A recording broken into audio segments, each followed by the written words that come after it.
tête que tu fais quand tu viens de te faire gifler à la maison par le Paris Saint-Germain.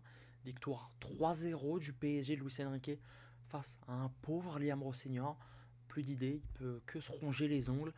Et ouais, ça date ce PSG qui se fait avoir par un Chelsea héroïque.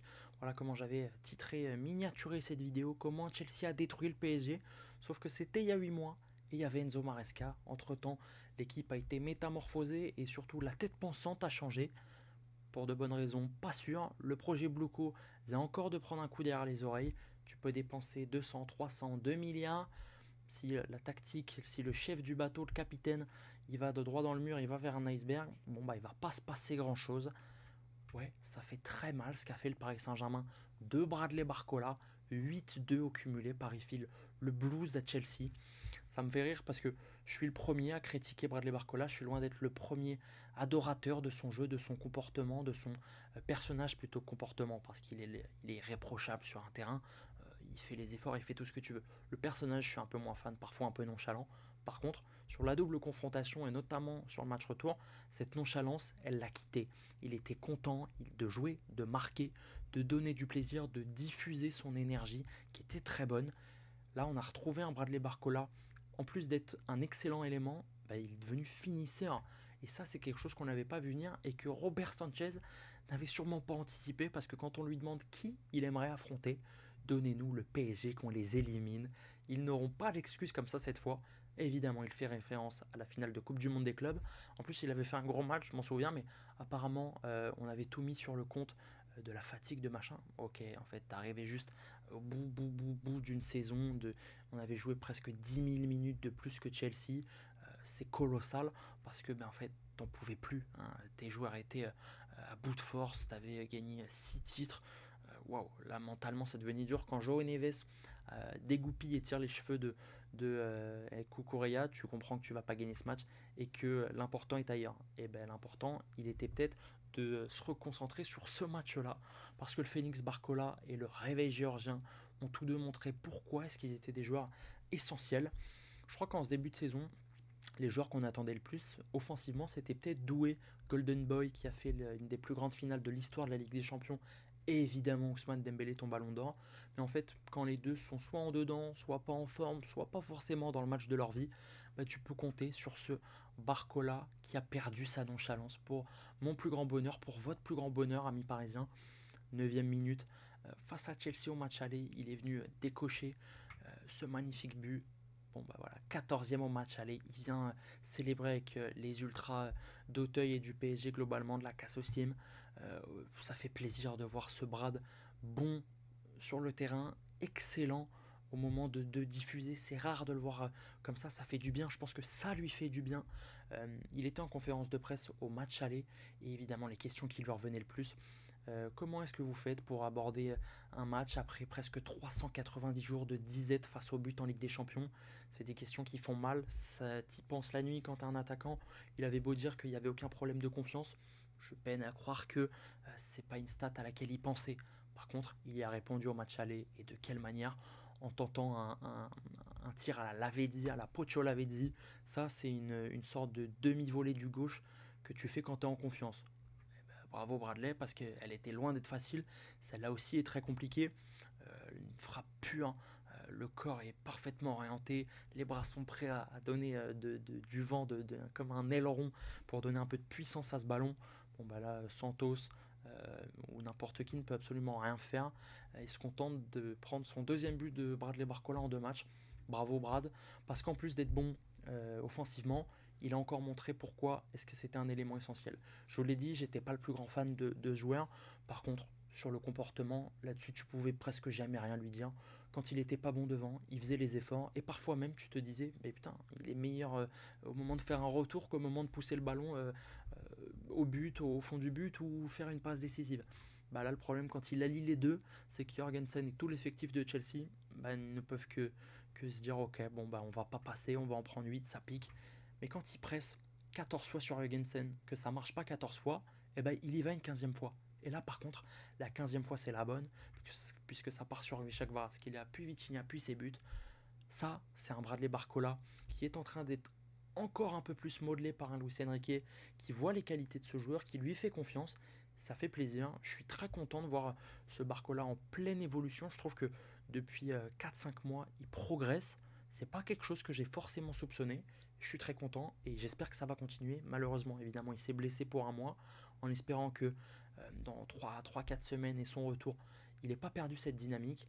En attendant, on va composer avec Désiré Doué, ce sera très bien. Il y a un autre, justement, qui a bench Désiré Doué, c'est Gvisha Kvaratskhelia, qui a attendu 5 minutes et 40 secondes pour s'offrir son troisième but sur la double confrontation. Il a été élu homme du match à l'aller, il a été élu homme du match au retour. Bien aidé par Mamadou Sarr qui passe une drôle de soirée. De 1, il perd son duel, il est bench à la 45e et à la 48e, il apprend qu'il est plus champion d'Afrique. Complètement dingue cette histoire. Bref, Kvaratskhelia est en train de revenir parfaitement de la période un peu plus compliquée qu'ont connu tous les joueurs du PSG. Et là, il profite d'une erreur et après, il fait jouer le métier. Il joue l'épaule à droite pour s'orienter le ballon sur la gauche. Et derrière, il n'a plus qu'à conclure. C'est du Guicha dans le texte. C'est pourquoi tu l'as recruté. C'est pour ça qu'il est titulaire à la place d'un Doué. Parce qu'il est capable d'être ce chien fou qui va aller au contact récupérer ce ballon. Non pas que Doué en soit pas capable, mais quand tu as un artilleur comme Gvisha Kvaratskhelia, tu es très content. Au match aller déjà, tu sens que l'avoir mis sur le banc, c'est quelque chose qui l'a piqué. Enrique, c'était encore un coup de maître, parce que sur le papier, c'est un de tes meilleurs joueurs, Gvisha Kvaratskhelia. Mais tu décides de t'en passer, et en tout cas de lui donner qu'une quarantaine de minutes. Bon, il va plutôt bien te le rendre, puisque il va t'offrir ce but à la Doué contre Villa, excentré, loin, en dehors de la surface, qui vient tromper Jorgensen. Il est magnifique. Derrière, il exulte. Il va même marquer un autre but dans la foulée. Globalement, cette doublette-là, ce Géorgien, ce Français, ils permettent au PSG de retrouver une efficacité qui manquait grandement. Parce que Dembélé, parfois, il n'est pas dans ses matchs ou il est blessé. Doué est dans une phase un peu plus compliquée. Donc pouvoir s'asseoir, pouvoir se dire, ok, on a Kvaratskhelia, on a Barcola, qui contrôle un peu le navire quand il tangue, c'est très agréable. Il y en a un qui par contre a tangué et un peu trop du côté droit, c'est Pedro Neto. Pedro n'était plus là, ouais, parce qu'il a fait un gros match aller, je trouve. Mais par contre, il était plus là. Il était plus sur son côté gauche à donner des mots de tête à Marquinhos. Il y était plus puisqu'il était en bas, encore en bas de Nuno Mendes, positionné à droite. Qu'est-ce que c'est que ce choix, Liam Rosseignor? Enfin, là, tu fais jouer Enzo Fernandez un peu à la manière d'un Matuidi 2018. Alors ok, il a un bon rendement offensif, c'est un joueur qui a plus l'habitude d'être aux avant-postes que l'ancien 14 du PSG, mais repositionner des milieux dans ce secteur-là, c'est dangereux. Surtout quand tu as la possibilité de faire jouer un Pedro Neto qui est un joueur en forme, qui est peut-être le meilleur joueur de Chelsea sur la double confrontation. Très étonnant, parce qu'en fait il est là, et tu lui confies donc des ballons à l'arrêt, et même si c'est des ballons en course, en face, c'est plus le capitaine Marquinhos, c'est Nuno Mendes. Je ne vais pas vous faire la liste des joueurs qu'a éteint Nuno Mendes, si on peut ainsi dire, mais dedans il y a Mohamed Salah Prime, il y a Lamine Yamal, il y a Bukayo Saka. Bon, bah, en tout cas, on ne fait pas mieux en Europe actuellement. Donc c'est pas un Pedro Neto à l'arrêt qui va tenter quelque chose vers le but. Non, il va beaucoup jouer vers l'arrière. Ou alors, quand il va essayer des réincursions dans le centre du terrain, dans l'axe, eh ben, Mendes va le chasser. Mendes qu'on aime voir, qui récupère des ballons intéressants, qui derrière se désaxe, est déséquilibrant. Là, pour moi, c'est une erreur. Liam Rosseignor s'est trompé. Cette doublette avec Cucurella, ouais, la Cucurella, il lui manque là. Il doit être là, son Joao Pedro, son Joao Neto, pardon. Son Pedro Neto. Je fais un mix de tout. Les deux parlent portugais, ils ont des prénoms à consonance assez similaires, vous m'avez compris. Mais le schéma préférentiel au match aller, c'était Jorgensen, Cucurella, Pedro Neto. Parce que Marquinhos, il est dans un rôle qu'il n'a pas connu justement depuis Chelsea 2015, le poste de presque latéral droit. Parce que là, il est plus qu'excentré et c'était un véritable 1 contre 1 sur les phases offensives de Chelsea. Et Neto a gagné son face-à-face. Il n'a pas marqué, mais il l'a gagné. Grâce à Nuno Mendes et grâce au but hors jeu, mais sinon, il avait fait un bon match. Parce que une fois que tu décides de donner à Marquinhos le fait de museler le portugais, bon bah Achraf Hakimi, il doit soit compenser, soit couvrir le bon vieux Enzo Fernandez. Là, le problème, c'est que après tu laisses une zone assez large et assez vide. Donc heureusement là-dessus ça va le faire, mais globalement pour vous montrer que pour moi le Joao Pedro côté gauche, côté Marquinhos, a bien plus marché qu'un Enzo Fernandez ou un Pedro repassé à droite. Beaucoup de mal à comprendre ce choix. Il y a un autre choix que j'arrive pas forcément à comprendre. Alors c'est pas véritablement un choix, mais plus une conséquence de, de, de caractéristiques qui n'ont pas convergé pour Chelsea. C'est les performances de Caicedo. Caicedo n'y arrive plus. Depuis quelques temps, il n'est pas au mieux de sa forme. Et globalement, sur la double confrontation, il n'a absolument pas pesé. Euh, c'est le poumon de cette équipe. Si c'est le poumon droit, alors Enzo Fernandez est le côté gauche et Cole Palmer est le poumon et le cœur, pardon. Mais tu l'as pas retrouvé. Caicedo est un joueur agressif qui récupère beaucoup de ballons haut et qui redistribue immédiatement. Bon, bah là, tout ça, ce qui faisait de lui un energizer, quelqu'un qui emmène avec lui, qui galvanise, qui rassemble, qui fait jouer, qui emmène le bridge avec lui vers l'offensive, vers les buts. Tu l'as absolument pas retrouvé, que ce soit au match aller ou au match retour. J'ai pas vu la patte Caicedo, j'ai pas vu cet équatorien un petit peu magicien qui a coûté 133 millions à Chelsea. Et c'est pas normal. Parce que là, sur des ballons que tu balances, et en fait tu tapes, le ballon il est ici, tu tapes André Santos, bah, les conséquences elles sont dures. Alors bon, on va pas dire que c'est à cause de Caicedo s'ils prennent ce but, parce que le geste de Barcola derrière il est superbe, mais il te coûte. Enzo Fernandez n'a pas été énorme, même s'il a été meilleur que Caicedo sur ces deux matchs-là, mais c'est une doublette à presque 300 millions là, qui ne dépasse pas un Vitinha à 40, un Joao Neves à 60 et un Zaire Emery formé au club. Alors, tout n'est pas une question d'argent ni de prix, mais le projet Bluco est en train d'investir des centaines de millions, des milliards d'euros, et la mayonnaise prend pas, les choix ne sont pas les bons, forcé de le constater. Euh, ouais, il faut s'inquiéter là pour Chelsea, et je pense que si Chelsea n'a pas réussi à exister, c'est en grande partie parce que son poumon, ses organes vitaux n'ont pas su faire ce qu'il faisait habituellement. Je ne vais même pas m'attarder sur Palmer, qui a été presque fantomatique, alors que pour faire des calls en finale de Coupe du Monde des clubs, là il était au rendez-vous. Mais même quand il a eu quelques opportunités, Safonov était là, Matt veille au grain. Appréciez le jeu de mots s'il vous plaît. Euh, Même quand Pacho a été battu, sur ce match-là, il n'a pas été énorme. Marquinhos a été un peu plus présent. Même le peu de fois où notre défense a été submergée, le gardien russe était en place. 9 parades, ça c'est un gros chiffre.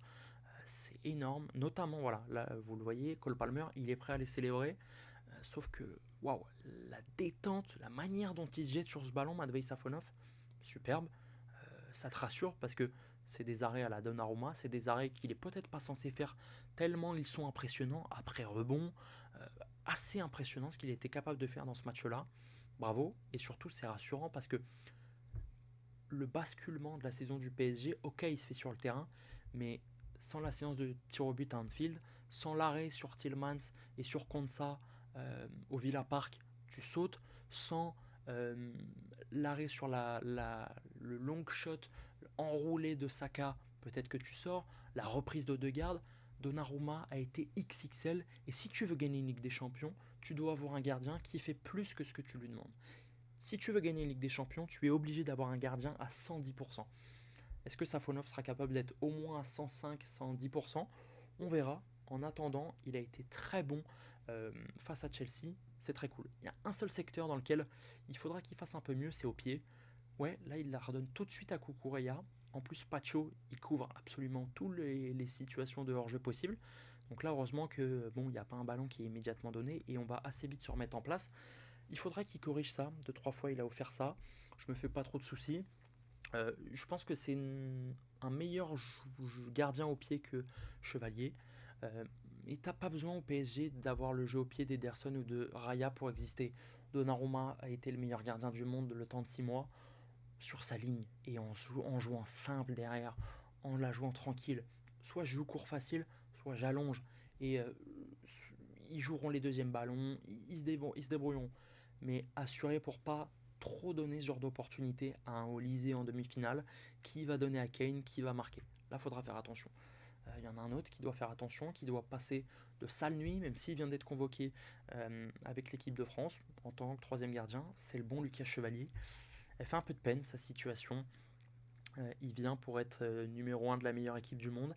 Bon, bah voilà, 6 mois plus tard, il est deuxième gardien derrière Safonov. C'est compliqué, ça parle déjà de départ. Tottenham cherche un gardien. Apparemment, la Juve est intéressée, l'Inter. On va voir ce qui va se passer pour lui. Soit il va jouer en Coupe de... Non, bah non, j'allais dire il va jouer en Coupe de France, mais en fait on n'est plus en Coupe de France. Soit il va rester une année de plus et il va se batailler avec Safonov pour trouver sa place. Soit il va sortir du projet parisien et être transféré dès cet été. Dans tous les cas, ça sent l'échec. Est-ce que pour faire un peu souffler Safonov, même si je doute qu'il en ait besoin parce qu'il a joué 20 matchs depuis 2 ans, il va le faire un peu jouer en Ligue 1, Lucas Chevalier? Je pense pas, parce qu'il va se dire Safonov est en confiance, c'est le moment d'engranger des minutes, c'est le moment d'engranger de l'expérience avec mes centraux. Donc je vois pas pourquoi, face au Havre ou face au Paris FC, il va titulariser Lucas Chevalier. Affaire à suivre, mais en tout cas, ça sent pas bon. Par contre, là, ça sent bon. Là, c'est une odeur parfumée de fleurs, de quelque chose qui est très agréable, parce que l'efficacité du PSG, elle est complètement retrouvée. Regardez-moi un petit peu ces statistiques sur toute cette campagne de Ligue des Champions. L'équipe qui totalise le plus de buts, bah, c'est celle du Paris Saint-Germain. C'est notre PSG, 34 réalisations au ratio par match. On est à 2,8, on est derrière le Barça et le Bayern parce qu'on a joué 2 matchs de plus. Donc évidemment, on a mis pas mal de buts contre Monaco. Donc hop, t'enlèves ça, ça reste très honorable. Surtout que le Barça vient d'en claquer 7 à Newcastle. Le Bayern s'est amusé de l'Atalanta, donc bon, ça se vaut. Offensivement, ça y est, Paris retrouve un petit peu ses lueurs de la saison passée. Et cette statistique, elle est exceptionnelle. Quand il y a 2-0, donc avant le troisième but de Seny Mayolu, sur les 4 derniers tirs du Paris Saint-Germain face à Chelsea, sur les 2 matchs, les 6 derniers tirs, qu'est-ce que je raconte? C'était 6 buts. Qu'est-ce que c'est cette statistique? Depuis le deuxième but au Parc des Princes jusqu'au deuxième but au Bridge, il y a eu 6 tirs, 6 buts. C'est du jamais vu, surtout quand tu sais qu'un an et demi avant, tu priais pour que Nuno Mendes transforme un centre raté qui en fait va passer entre les jambes de Gazzaniga, va t'offrir un but, une qualif, quand tu n'arrives pas à mettre un but au PSV, quand il y a quelques semaines, tu es incapable de trouver la faille dans la défense de Bilbao, quand tu n'arrives pas à marquer au Sporting, là, tous ces problèmes-là, ils paraissent loin, ils sont loin dans le rétroviseur. Tant mieux, je veux pas en entendre parler parce que cette équipe elle tourne bien et ça fait plaisir. Voilà pour l'analyse de vraiment ce match-là. Avant de nous quitter, quand même, on va se projeter un petit peu sur la suite parce que là, Paris a envoyé un message clair à Arsenal, au Real, au Barça, au Bayern et surtout à Liverpool. Quand on claque 8 face à Chelsea qui s'est joué cette saison plusieurs fois des cadors de Première Ligue, du Barça entre autres. Là, t'envoies un message quand on claque 8 et tu les fais passer pour des pitres. Bon, Liverpool s'est amusé de Galatasaray, d'un faible Galatasaray, d'un Osimhen au melon disproportionné, mais bref, qui refuse de sortir pour montrer qu'il a une paire alors qu'il a mal au bras. Énervant comme tout ce joueur. Liverpool, le Liverpool du Ekitike, du toujours Arne Slot qui devait sauter, puis non, puis Xabi Alonso, puis non. Hâte de jouer cette équipe-là. Arne Slot a dit en conférence de presse d'après-match que Paris n'était pas content de tirer Liverpool. Bon, ok, c'est ton avis. En attendant, si tu m'avais demandé avant ce match-là, entre City, le Real, le Barça, le Bayern, Arsenal, tout ça, qui je voulais prendre, bon, bah, je t'aurais dit Liverpool. Ok, j'aurais peut-être préféré prendre Gala, peut-être Tottenham, peut-être le Bodo, mais c'est pas un piège aujourd'hui, ce Liverpool-là. Par contre, ce serait un piège de se dire que ça n'en est pas un. Vous m'avez compris, il va falloir jouer ce match à 1000%, ne pas se reposer sur ses acquis. Mais en fait, je le dis un peu de manière désinvolte parce que je sais que le PSG de Luis Enrique ne va absolument pas sous-estimer cette équipe et va jouer à 110%. Il l'a dit en conférence de presse, Luis Enrique. La question du journaliste, c'était est-ce que vous arrivez toujours à motiver vos joueurs malgré la Ligue des Champions? Comment vous faites pour les motiver? Réponse de Luis Enrique, mais j'ai pas besoin de les motiver, c'est la Ligue des Champions que tu joues là, mon gars. Donc ça, c'est des signaux qui te donnent envie, qui te donnent envie de croire à une demi-finale face au Bayern ou au Real. Liverpool va pas fort. L'illusion des 4 buts contre Galatasaray va berner personne. À part Szoboszlai qui marche sur l'eau en ce moment, c'est très compliqué, notamment défensivement. Que ce soit Kerkez, Frimpong ou Konaté, ils sont vraiment dans le dur, les joueurs de Liverpool. Et Paris qui a filé un blues monumental à Chelsea, qui va leur rappeler de beaux souvenirs, va peut-être donner la nausée, une nausée bien rouge aux Reds de Liverpool. Hâte de voir tout ça. En tout cas, merci de m'avoir suivi et d'avoir suivi la virgule. N'hésitez pas à vous abonner, à nous donner un petit peu de force. Voilà, ma petite analyse du match et à la prochaine.